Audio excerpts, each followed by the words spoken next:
Get started.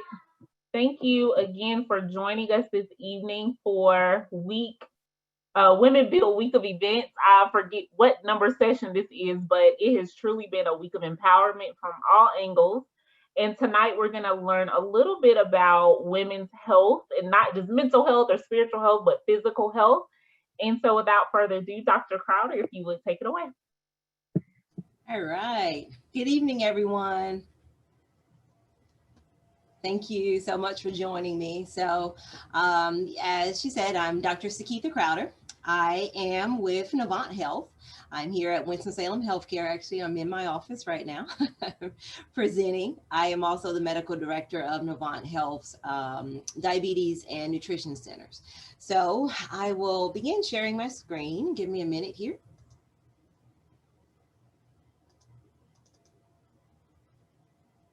All right. And someone give me a little bit of feedback. Make sure you can see it. And give me a second to put it in the slideshow presentation mode. All right, is everybody there? We're good? Excellent. Okay, so for tonight, we're going to talk about preventive health as a foundational stone for women's empowerment. So I actually looked through the list of other speakers, and I mean, we have a lot of awesome talks that have already gone forth and a few more to come. But one of the key things is your own health. So of course, to be a phenomenal woman, you actually have to make sure that your health is in check, and don't forget about yourself. All right, so let us go to the next one. Next slide here. Bear with me. All right. So what are our objectives for tonight? There are several, but believe me, it'll go a little quicker than you think. So number one is to understand the importance of preventive health as a vital component of overall well-being. The key thing that I'll do here tonight is focus on a few of the U.S. Preventive Service Task Force. That's what USPSTF stands for. Grade A and B recommendations for women. Hopefully, I will engage participants to manage the ABCs of diabetes, if you have diabetes, to prevent associated complications or further complications. And that's A for A1C, B for blood pressure, C for cholesterol levels, and S for stop smoking. We will incorporate weight management and medical nutrition therapy for numerous health benefits. Appreciate the role physical activity and exercise plays in health risk reductions. Review emotional well-being as an important part of self-care. Understand caregiver stress and adopting healthy behaviors. And lastly, seize the benefits of adequate sleep.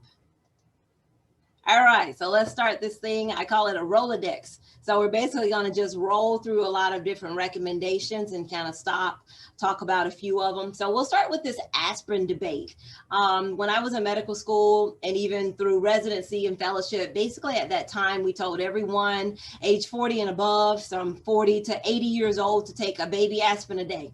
Well, a few years ago, that recommendation stopped. And we made this change. So now we recommend that we initiate a baby aspirin, as people call it, which is an 81 milligram, hopefully enteric-coated aspirin, for primary prevention of cardiovascular disease and colorectal cancer. So I'll stop right there. Did I say colorectal cancer? Yes, I did. So actually, we know about, a lot of people are aware of taking a aspirin for prevention of stroke and heart attacks and blocked arteries, but the research has also shown that it also reduces your chance for colorectal cancer. All right.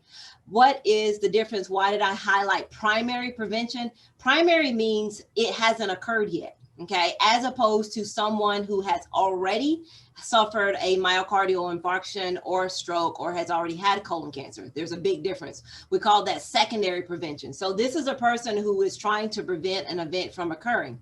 We recommend it from the ages of 50 to 59.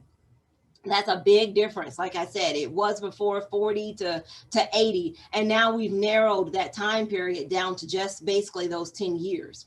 So who else do we recommend in this aspirin? To receive aspirin 81 milligrams as just an everyday therapy? Those who have a 10% risk, 10% or greater risk of having an ASCVD event. So ASCVD basically stands for, I describe it as heart attack, stroke, blocked artery. some type of cardiovascular event in the next 10 years. Well, how do you know where you stand on that? That's going to your primary care provider. So your primary care provider can use a calculator. We call them medical calculators. They can actually take your age, gender, ethnicity, they use cholesterol numbers, blood pressure readings, and if you're already taking aspirin or not, and they can tell you what your 10-year risk for having an event is. Okay, so this is one of the newer things that we use for the last few years for cholesterol assessment. So if by chance your provider says that your 10-year ASCVD risk is greater than 10, then you should be a candidate for aspirin if you fall within that age of 50 to 59. All right, what else? People who have a life expectancy of greater than 10 years, of course, people who don't have a contraindication to bleeding risk, and those who are willing to take it. All right, so that's kind of where we stand on the aspirin debate. I'll also preference this by saying some of these slides, we update things annually. So you may, in 5 years from now, we may have something completely different on aspirin, but for now, these are the recommendations. All right. Next, does anybody know who this lady is or know a little bit about her? I'll kind of open up if anybody wants to kind of say something about this lady, Miss Fannie Lou Hamer.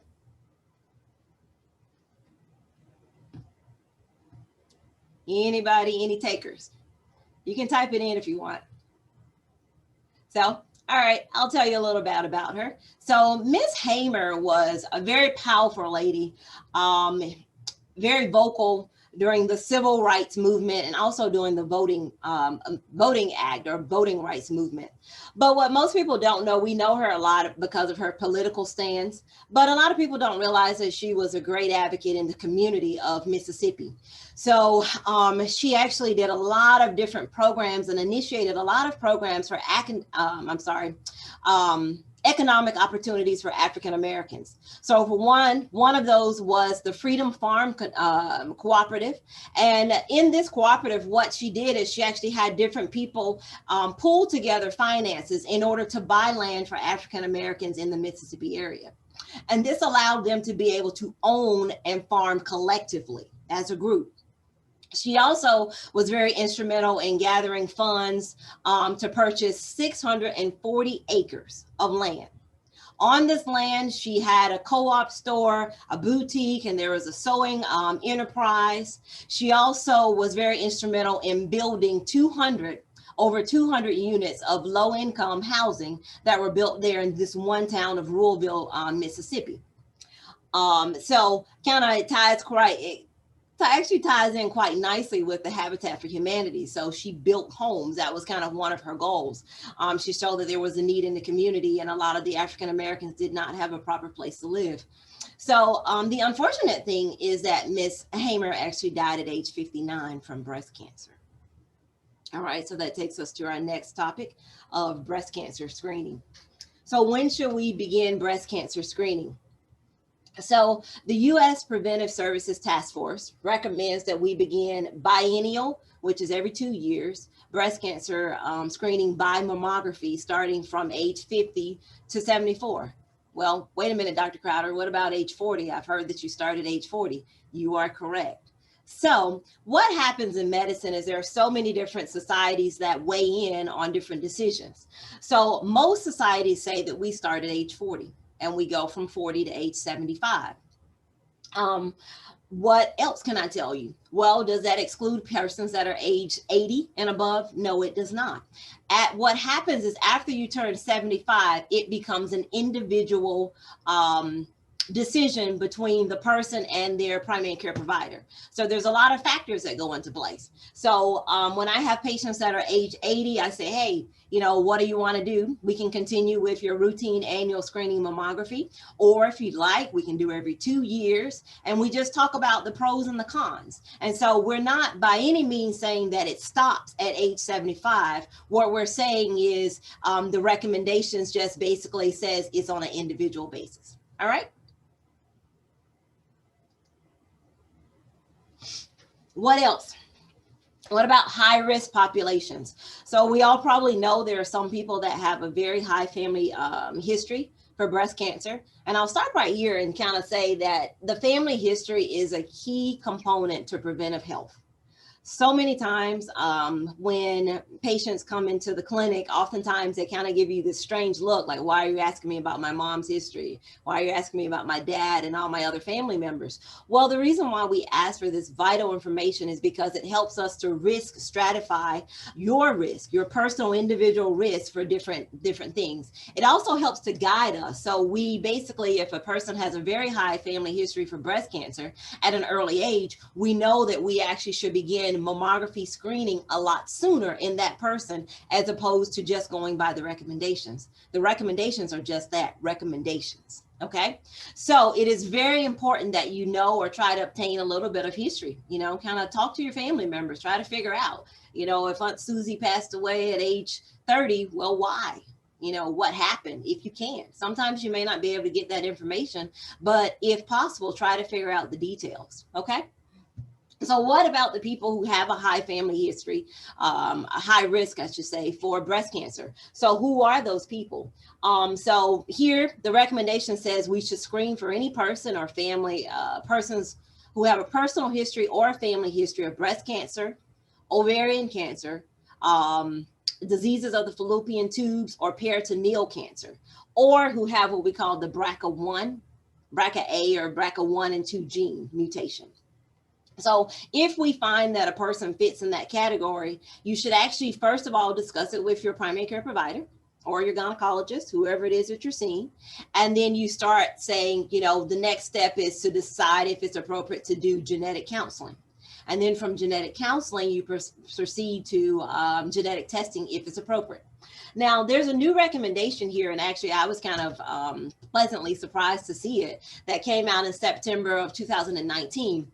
And the U.S. Preventive Task Force is actually recommending that women who are at an increased risk for breast cancer, that they actually should begin what we call risk-reducing medications. That's tamoxifen, raloxifene, or aromatase inhibitors for those as early as age 35 or older. Okay, so that's a big change. And why am I saying that? Because a lot of times there were people that we knew were at risk, but we really didn't have any guidance of what to do. You know, so yeah, we know that there's a problem or there's a risk, but we didn't know the next step or the intervention. So actually there are new recommendations that says those patients should actually be considered for early therapy. So once again, this is all individualized. I'm just kind of putting it out there so that you're aware, so that maybe the next time that you see your primary care provider, or if you're in discussion with your family and your friends, you can kind of make, you know, recommendations and say, hey, you know, you need to talk to your provider about this. All right. Next slide. So since we're talking about the breast, we're also going to breastfeeding. And this is a quick slide. Basically, the U.S. Preventive Services Task Force also recommends breastfeeding. So believe it or not. So there are a lot of different services available in the different communities, of course, also in the clinics, to teach mothers about breastfeeding during pregnancy and, of course, at the time of delivery and also afterwards. All right. Next.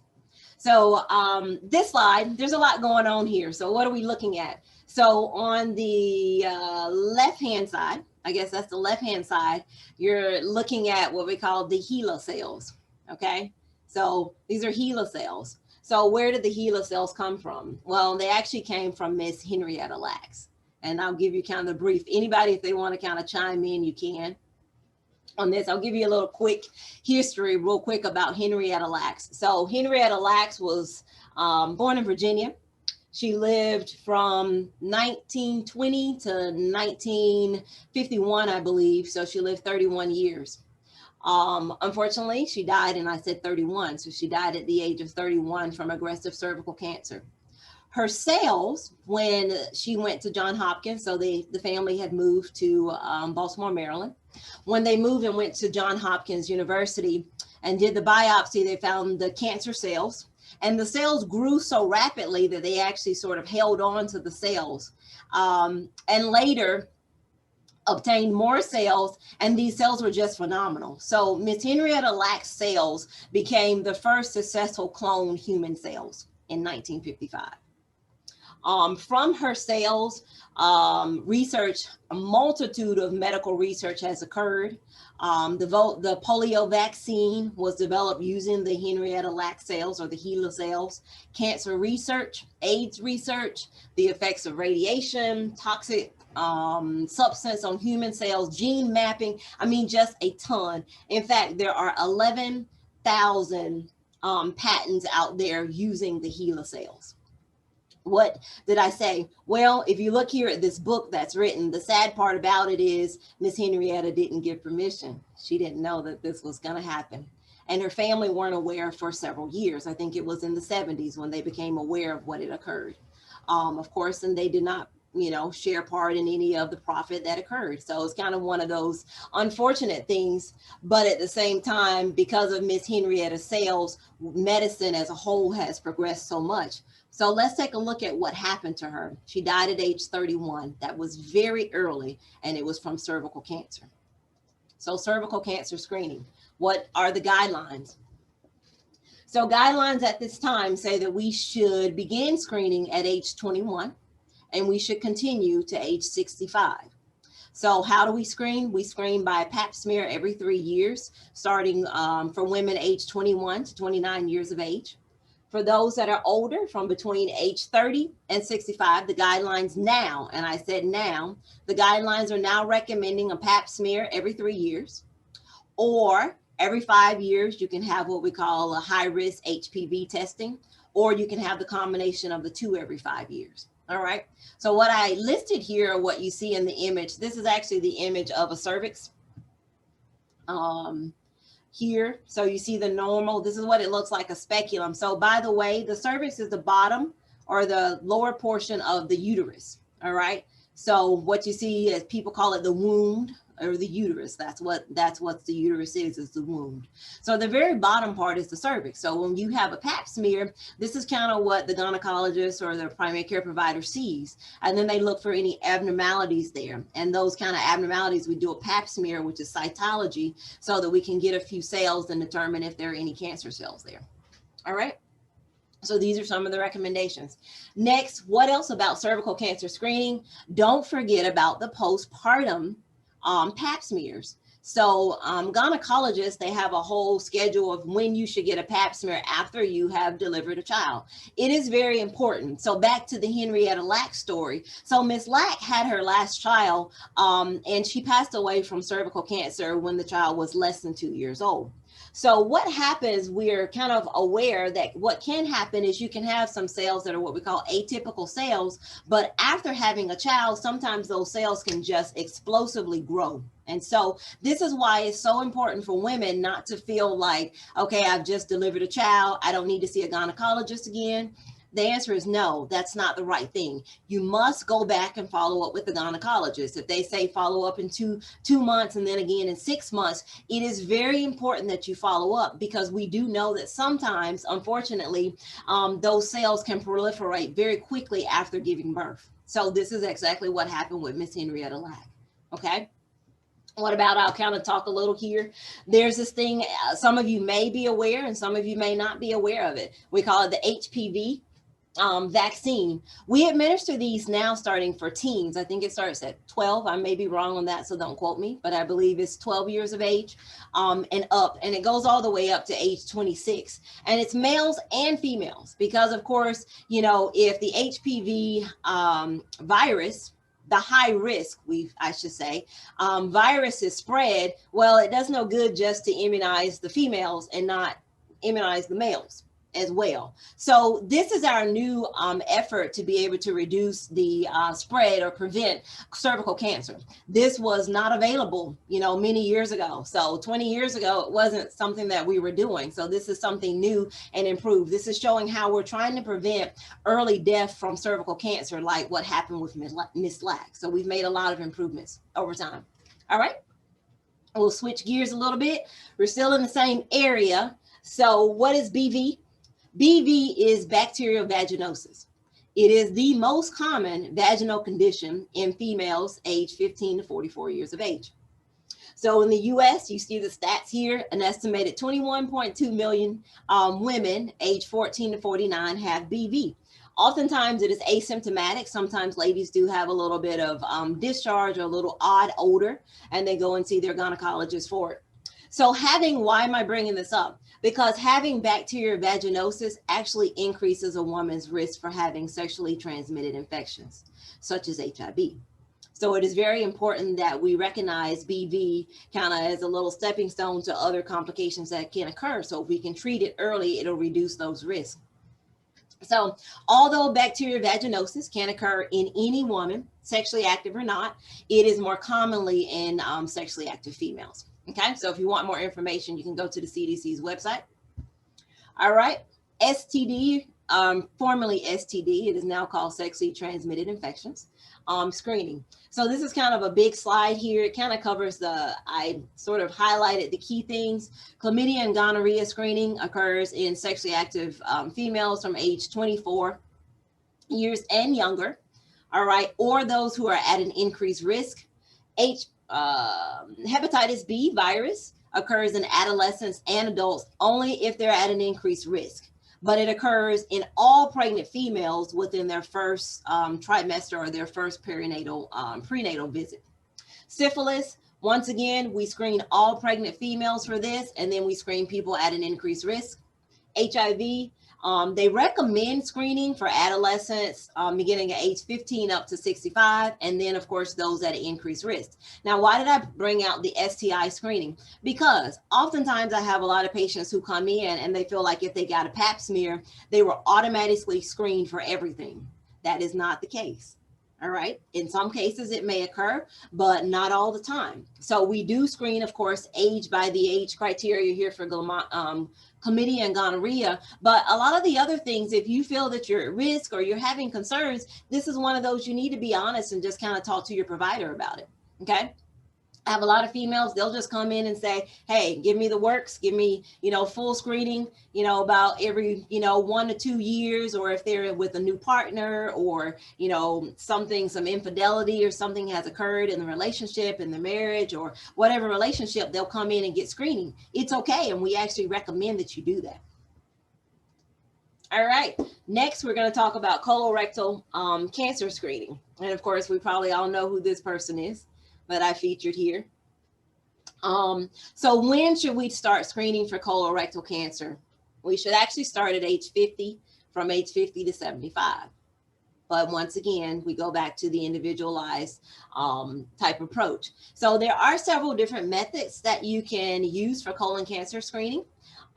Stool-based studies, that's what we call the fecal occult blood test or the FIT test. Cologuard fits into this, or direct visualization. So that's the good old-fashioned colonoscopy or flexible sigmoidoscopy.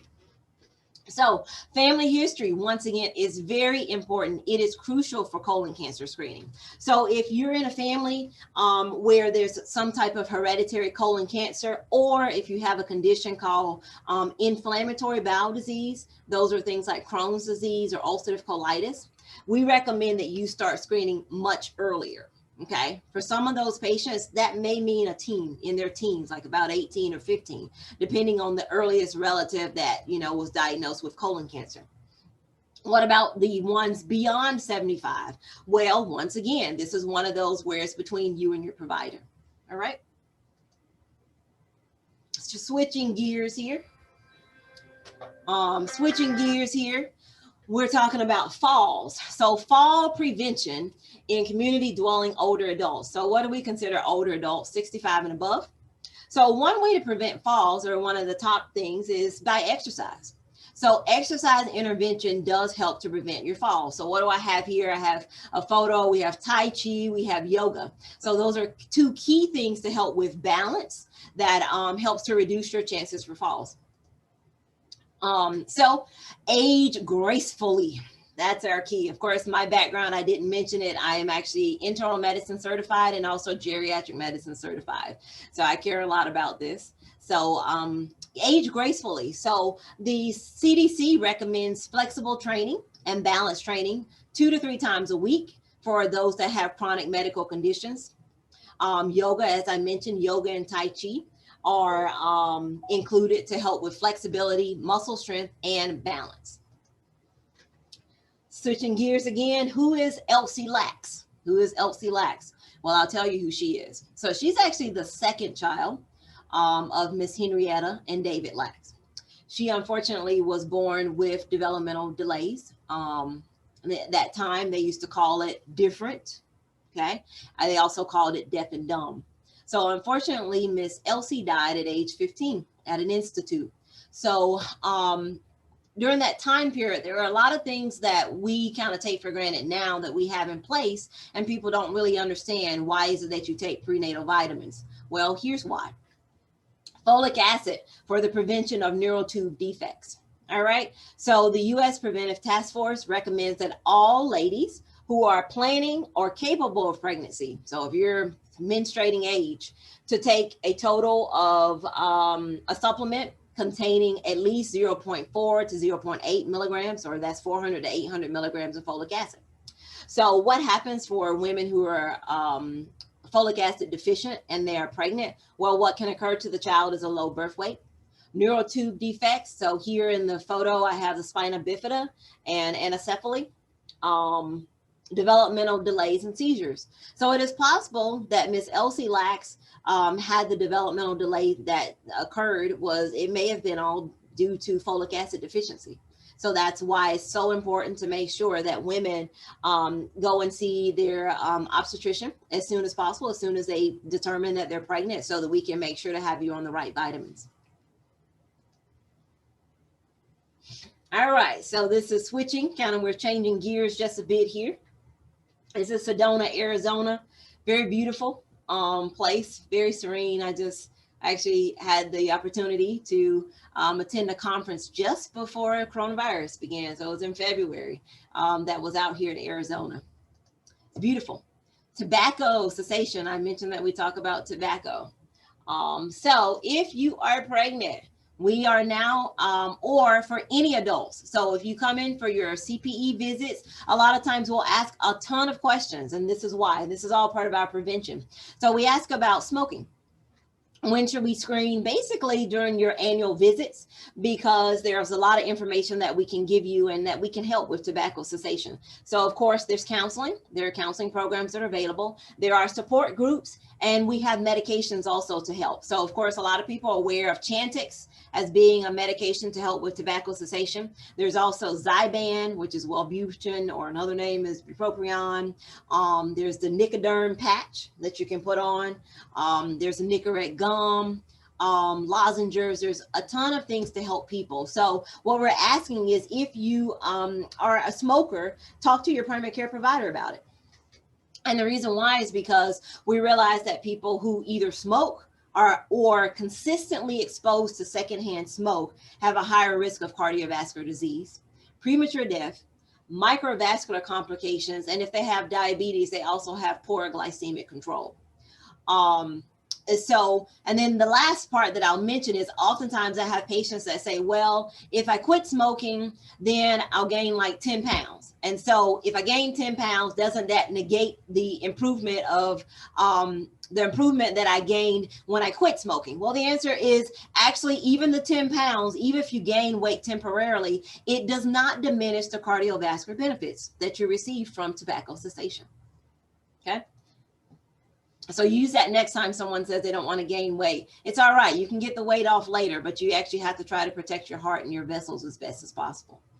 All right. What about lung cancer screening? So currently, lung cancer screening should occur with a low-dose CT scan beginning at age 50 to age 80 for those persons who have a 20-year pack year history of smoking. So what is that? That's when a person smokes, say, 1 pack a day for 20 years. Or a half a pack a day for 40 years. So when you calculate it, or we added up, the medical calculator adds that as 20 pack years, okay? Or who currently smoke or have quit within 15 years. So after you have gone beyond that 15-year mark of your tobacco cessation, you can either decide to continue with the CT scans, or you can, go ahead and discontinue it. All right. So these are new. As you see, I put the onset. This recommendation was made this month. This month. It was a recent. So I'm giving you the most up-to-date information that I can. All right, so this is a transitional slide. This is the Columbia Gorge. This is in Portland, Oregon. So the image on the left-hand side, it has this stone and it says this is the Portland Women's Forum. So actually women are the reason why they actually preserve this whole area. It's very beautiful. It's one of those you just have to see it in person and just kind of stand over the gorge and look. It's amazing. But there were women. So this is a team of women who said, hey, we've got to do something to preserve the beauty of the Columbia River Gorge. So once again, showing women empowerment and making a change in society. All right, osteoporosis. I'm going to kind of go through this kind of quickly. Osteoporosis, this is the DEXA scan. We recommend it for prevention of osteoporotic fractures and postmenopausal women who are younger than age 65 who may be at an increased risk. So once again, this is one of those we discuss it with each individual patient, but it's on the list of things to do. High blood pressure screening should occur starting at age 18 years or older. All right. In addition, I'll also add that the recommendations say that you should obtain your blood pressure in some type of a clinical setting outside of the office. So where is this? Pre-COVID, you could get your blood pressure checked at the machine in the pharmacies.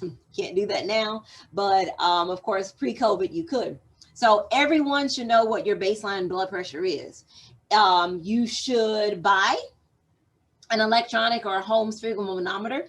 You should try to check your blood pressure weekly. And it's a good idea if you have hypertension to bring that log of all the blood pressure readings to your primary care visits, and also maybe once a year bring the device. So I have a lot of times where patients will say, my blood pressure is great at home, and in the office, it's 160 over 110. Well, of course, in the office, we're seeing a completely different number than what they're seeing at home. If you bring your device in for validation annually, then that helps your clinician to know that, okay, yeah, this is white coat hypertension and it's okay. All right. What else? This is a slide talking about weight. I'm actually going to get into weight management and talking about that in a few minutes. So the recommendation is for anyone who has a BMI, body mass index, of 30 or higher, that they should be encouraged to get into some type of what we call a multi-component behavioral intervention. So that's a referral to a bariatric center, a nutrition counseling like registered dietitian, lifestyle modifications. Here at Novant, we are connected with this entity called Core Life. All right. What about diabetes and pre-diabetes screening?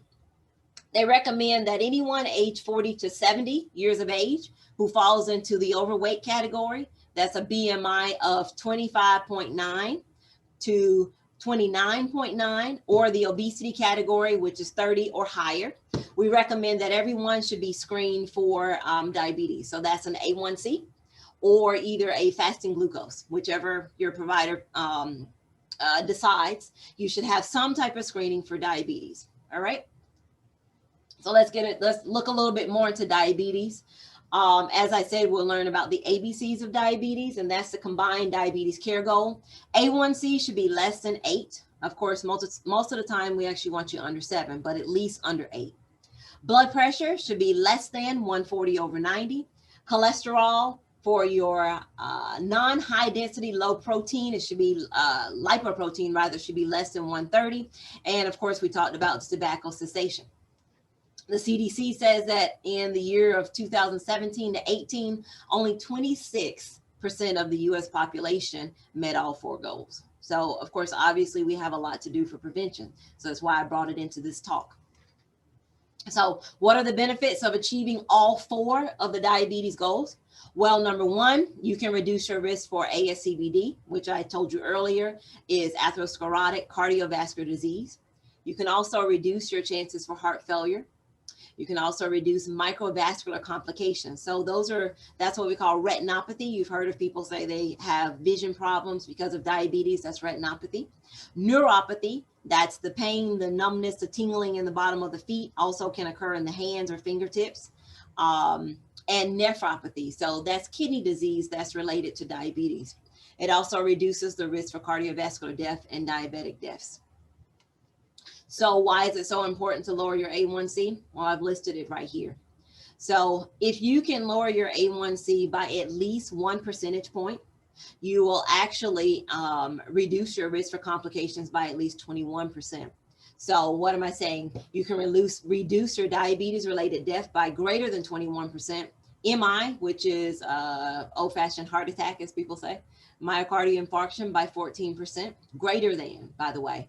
Microvascular disease, that's the eye and the kidneys and the neuropathy, by at least 37%. This is just 1 point. This is just 1 point. Stroke by 14%, peripheral vascular disease by 43%, heart failure 16%, and even cataracts by 19%. And that's just by lowering your A1C by 1 point, okay? Blood pressure. What else can I tell you about it? On the slide before I said greater or less than 140 over 90. Well, there was a study that came out a few years ago that even proved that you can get it a little lower. Systolic blood pressure less than 120 over 80, you'll actually reduce your chances for stroke. Okay, so people always say, what can I do to get my blood pressure down naturally? That's the whole thing. What can I do myself? And this is why I'm empowering you with this information. Number one, we've got the DASH diet. Number two, weight loss, physical activity or exercise.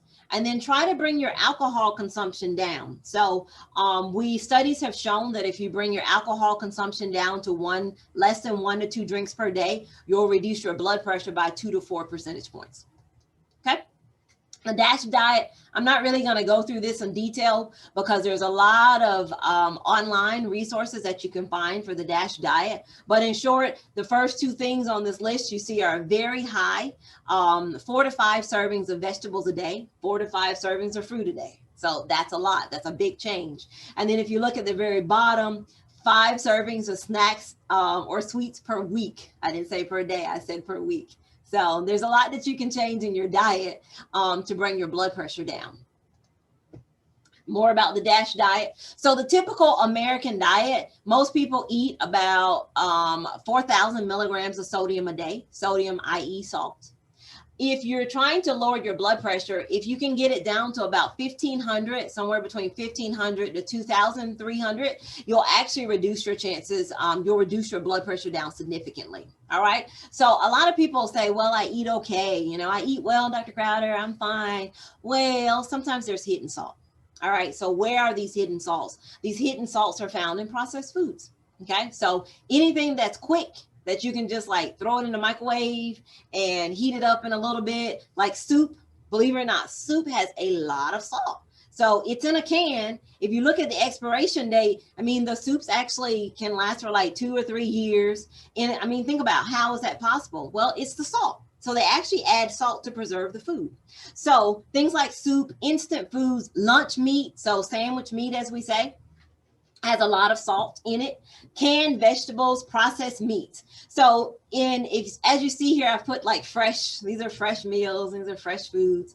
Of course, it's a lot healthier for you and it has a lot less salt. So if you're trying to make a change, you can make a change by the type of foods that you pick up when you go to the grocery store. So instead of picking up the canned meat, the lunch meat, and all those things that are quick, it might take a little more time. We call it meal prepping, but it's the health benefits are just phenomenal. So if you're trying to come off blood pressure medications or you're trying to use less blood pressure medication, this is it. Okay, so you've got to help us. I mean, as clinicians, we don't see it as it's just us making the decisions. It's a shared approach. And so in order for us to make this team work, you know, you got to make some modifications as well. All right. What else? Hypertension. So weight loss. I like this. So for every 5 pounds that you lose, you can anticipate about a 2.5 drop in your systolic blood pressure. Systolic blood pressure is the top blood pressure. So if you lose 10 pounds, well, that's 5 pounds for your systolic blood pressure. If you lose 20 pounds, well, that's 10. So this is how, you know, weight management ties into hypertension very nicely. What else can I tell you about hypertension management? Well, we recommend physical activity or exercise. At least 30 minutes a day of brisk walking or some other type of aerobic type of activity can trim off about 4 to, we'll just say 5 to 10 points off of your systolic blood pressure just by exercise alone, regardless of weight loss. All right. So if you're looking for more information, especially about cholesterol, I'm going to kind of breeze through that. You can actually go to the American Heart Association. I listed it here, www.heart.org. You can find all you want about nutrition and heart management. So hypertension, the DASH diet, cholesterol, ways to bring your cholesterol down. I mean, it's all listed there.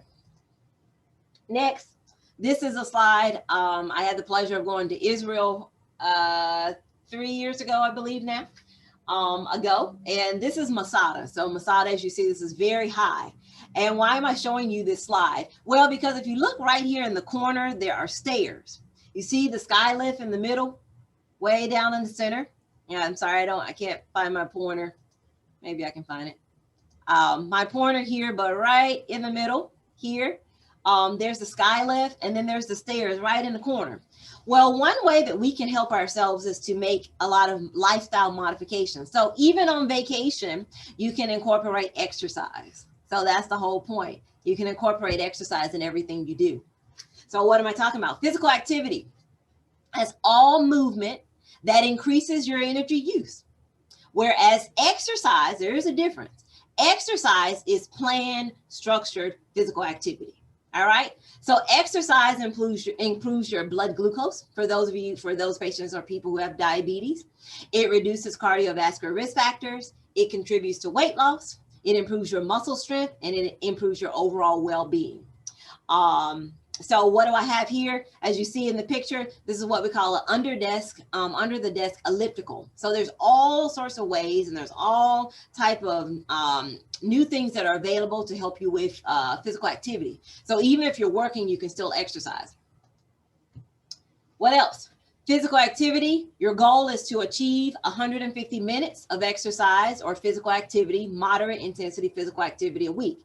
Now, I know that sounds pretty daunting at one point, but you shouldn't think of it as the whole picture. Think of it as the individual components. So that's 30 minutes, 5 times a week. You can break it down even smaller than that. Now, what I tell my patients is, I didn't say you have to run a marathon. I'll say it again. I did not say you have to run a marathon. I didn't say you have to become a triathlete. That's not what I'm saying. You start small. So if you're doing nothing at all, if you haven't started any type of routine, no type of physical activity or exercise, start with 5 minutes. Make it real simple for yourself. You can make it where you just walk up and down the main hallway in your house. Something real easy. 5 minutes. You start there. When that becomes comfortable, you increase the time to 10. When that becomes very comfortable, you go outside and you might walk around the house. All right. And then when that becomes, then you can start widening out what I call your span. So you start with 5 minutes, 10 minutes, and before you know it, you're able to walk the whole entire neighborhood. Okay. So small steps. You start with small goals and you can achieve the bigger goal. What else do they want us to do? They said 2 to 3 times a week, you should work on all major muscle groups. That's your legs, your hips, your back, abdomen, chest, shoulders, arms. And what are examples here? Well, I showed you one, dancing. I think this is one that's kind of underrated. We forget about dancing. We do that when we're younger, but as you get older, sometimes you forget that it is exercise. So you can dance in your house. There's a video that I love. It has an older lady and she's dancing while she's cooking. I love that video because that's actually what you should do. You can dance while cooking. You can walk briskly. Housework. Yes, ladies, housework counts as physical activity. Mowing the yard, your flower garden outside, swimming, bicycling, playing sports. So what else? Physical activity, you should engage in 2 to 3 times or 2 to 3 sessions a week of resistance exercise. So that's the weights or the bands, okay? What else? Physical activity. Well, I'm trying to show you all the ways that you can achieve it in a very easy manner. So right here, we have this new thing called Deskercise. All right, what is this? This is teaching you that you can, even as we are working from home and working in our work environments, you can still get physical activity in during the daytime. All right, so there's this mini bike pedaler I'm looking at the left-hand bottom of the screen. There's the elliptical that I showed you. There's also a treadmill, believe it or not, that fits under the desk. There's a leg swing and a stepper. Here, what else can you do? Well, you can make some modifications. If you're working from home, they do have stand-up desk. So we're recommending that every 30 minutes you try to stand up. So if you're sitting like I am at a desk, every 30 minutes you should try to pull back, stand up, stretch, do something to break the sedentary style habit that you're in. So you have the desk, stand up desk, you stand up. We have the lady here with the peddler on the floor. You can utilize that, but I love the peddler because you can actually put it on the table and you can actually exercise your arms at the same time. So once again, small goals. Don't look at it as 150 minutes of exercise a week. Look at it as you start off with 5 minutes and you build. All right. I told you we talk a little bit about your emotional well-being. So depression screening. Don't get upset during your physical exam if we ask you depression screening questions. We actually ask everyone these questions because we're trying to make sure that we don't overlook struggles that people may be going through. So the U.S. Preventive Task Force recommends that we screen everyone, all adults, including pregnant and postpartum females. Why? After screening has occurred, we have to come up with an accurate diagnosis, and then we can begin looking at effective treatments and appropriate follow-up.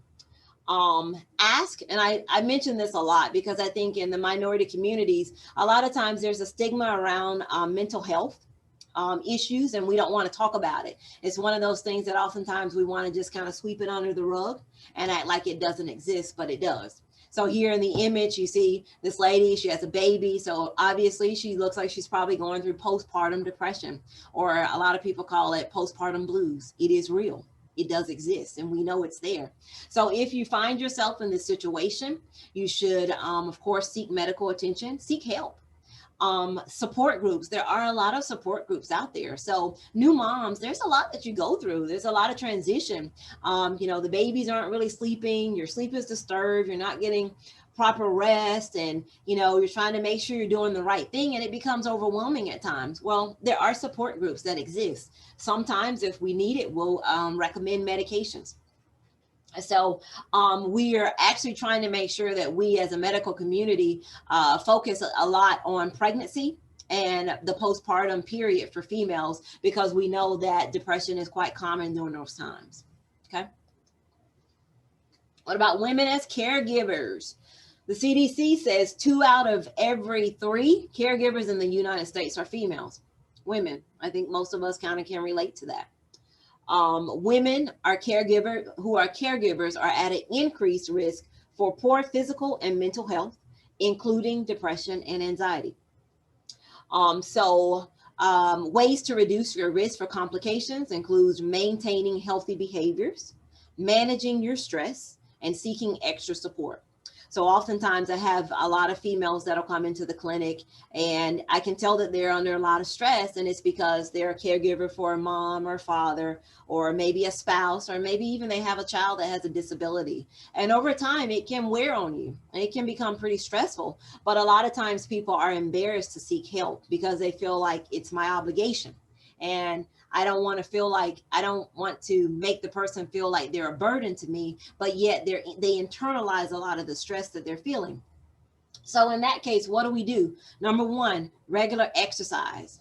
Sometimes just going out and taking a walk, fresh air can do a lot for you. It just helps to clear your mind. Practicing good sleep habits and avoiding excessive alcohol. I actually had a lady who, unfortunately, she did become an alcoholic because her husband had gotten into a tragic car accident and was left paralyzed. And during the process of coping, she turned to alcohol, and before she knew it, she became an alcoholic. And then later, of course, we had to sort of deal with that situation. She's fine now, but that's how it happened. She never meant to become an alcoholic. It was because of the caregiver burden that she was facing. So what are some other things? In the community, you should actually look at, there's this thing called Respite Care that we offer. It is offered through the hospice. In the different communities, the hospice centers, they offer respite care. And that's where if you have a loved one who is unable to provide or take care of themselves and needs like 24/7 care, if you need a break, say if you need to take a vacation, you can actually go to the hospice center and talk to them about respite care. And what they would do is they would admit your loved one and they would take care of them during the times that you're on vacation. Okay. All right. So there's a lot of things in the community, and I just wanted to make sure that I stress the importance of taking care of yourself when you're taking care of others. Okay.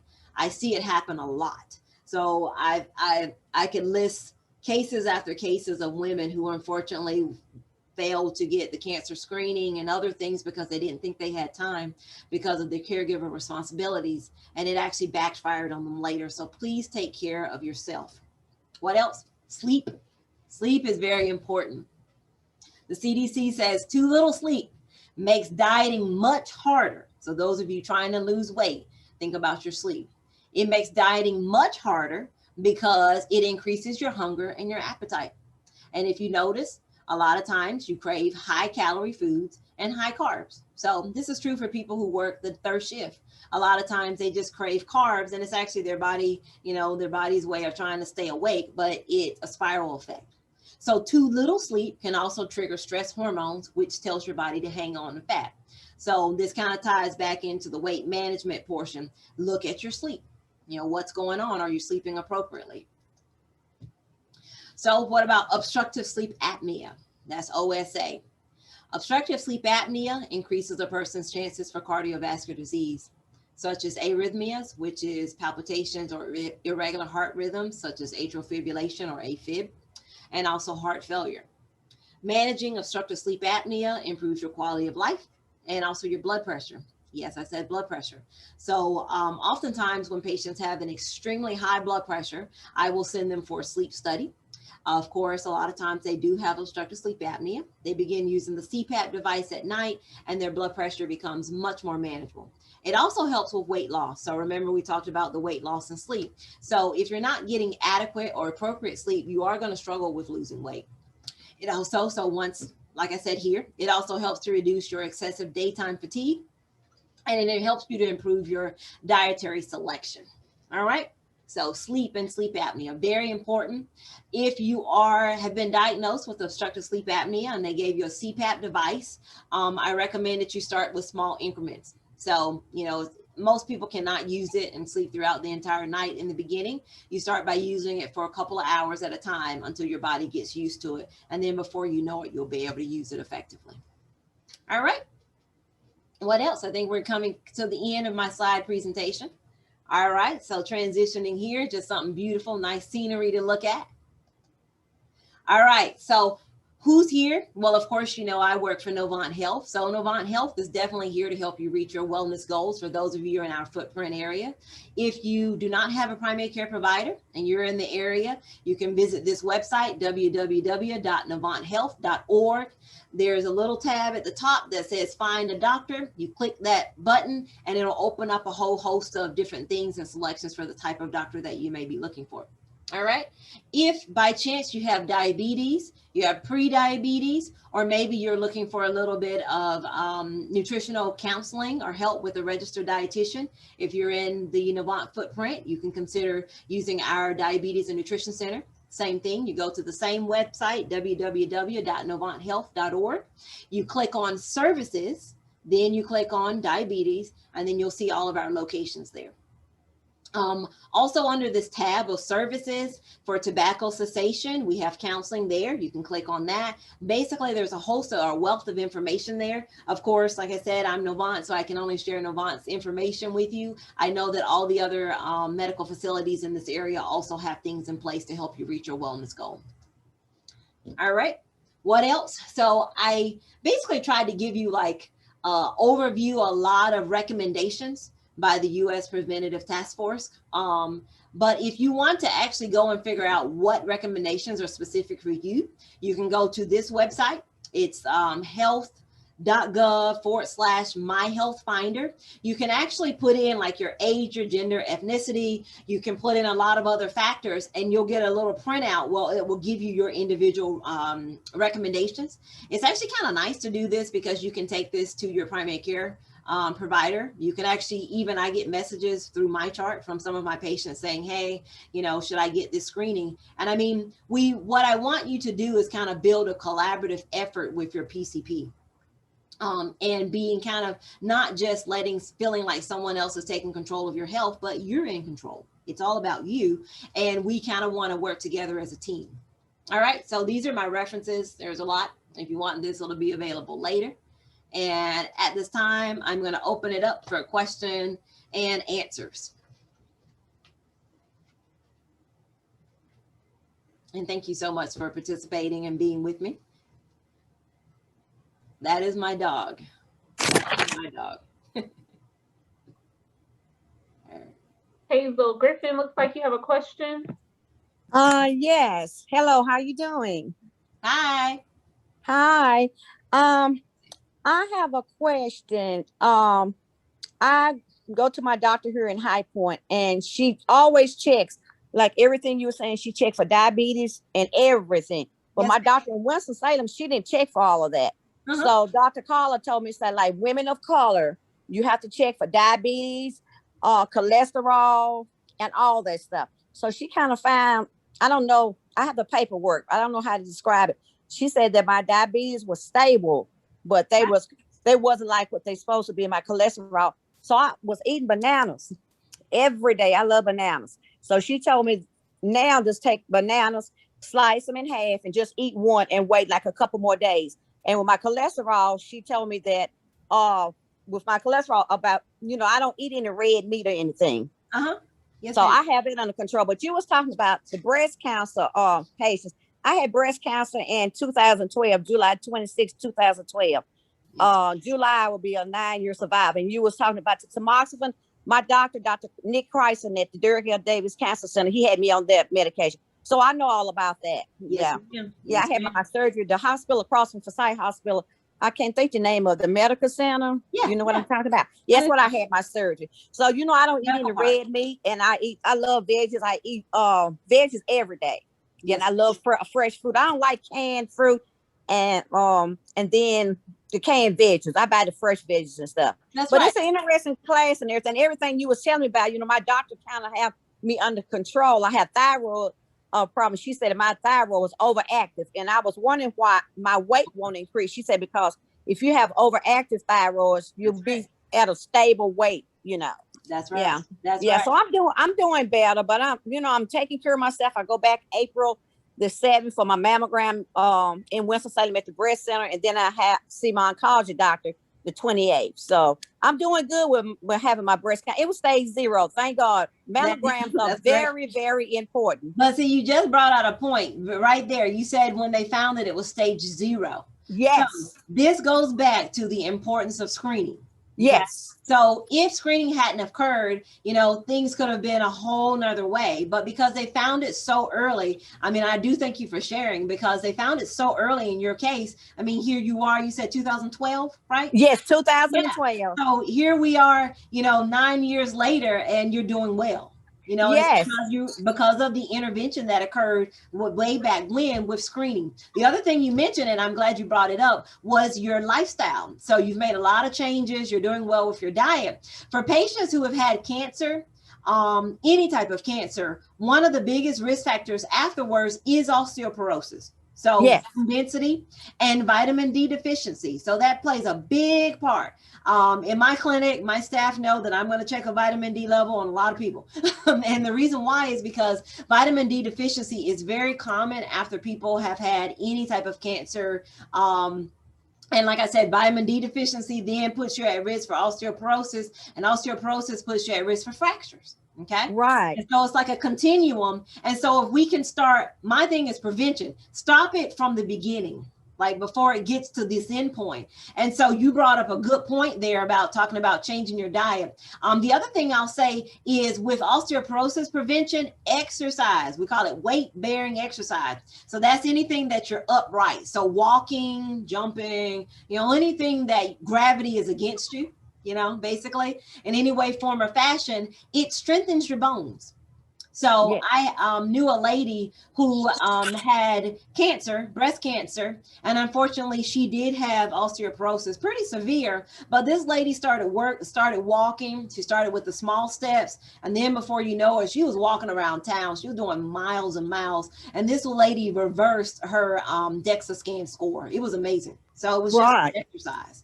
So lifestyle plays a huge importance in where you're going to find yourself in the future. Right, because I take vitamin D every day. I take Yes, two of the soft gels. They are 1,000 units. I take two.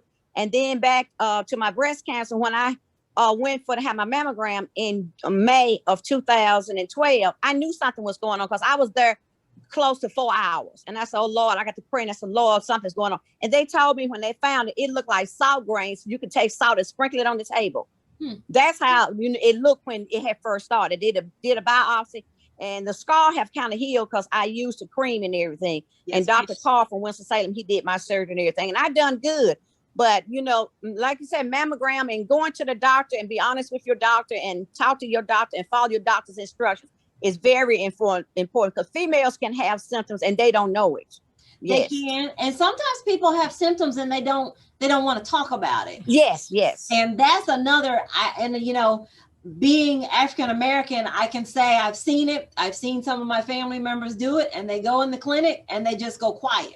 Yes. And unless the doctor says a specific question, they say nothing. That doesn't help. You've got to communicate. You've got to be vocal. You've got to tell your doctor what's happening. So if you're a postmenopausal female and all of a sudden you start bleeding again, you start having periods again, see your doctor right away.